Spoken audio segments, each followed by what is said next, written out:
Слушай, я в день пью 2 литра воды. Выпиваю 2 литра воды. Марахло, да? Дай, пожалуйста, воду.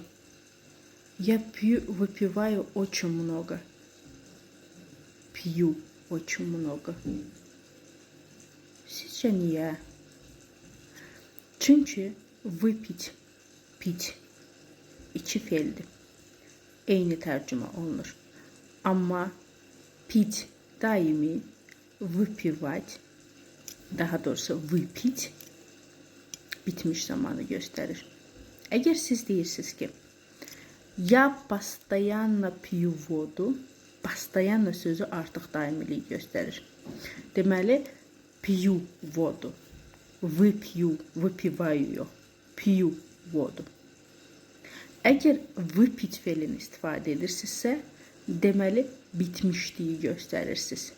Я, məsəl üçün, я выпила воду, я выпила çay, кофе və s. Yox, əgər demək istəyirsiniz ki, ikinci nə vaxt выпить? Mən 2 litr su içirəm, 3 litr su içirəm, litr yarım su içirəm. Nəticə var, miqdar var. Ona görə də bitmiş zamandır.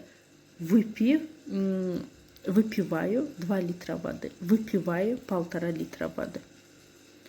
Daimi mən içirəm və miqdarı göstərmirəmsə, onda sadəcə piyu istifadə etməlisiniz. Nəticədə выпить bitmiş zamandır, pit bitməmiş zamandır.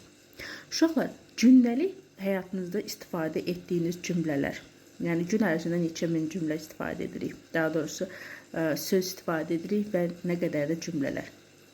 Və əminəm ki, çoxlarınız düşünürsünüz ki, kaş vaxtım olardı, müəllim yanına gedərdim, bu görəsən rus dilində necə olacaq bilərdim. Və yaxud bu söz görəsən rus dilində necə demək olardı. Bu sualları verirsiniz özünüzə, düzdürmü? Bax, bu sözlərdən, daha doğrusu cümlələrdən ibarət ikinci kitabımı çıxartmışam.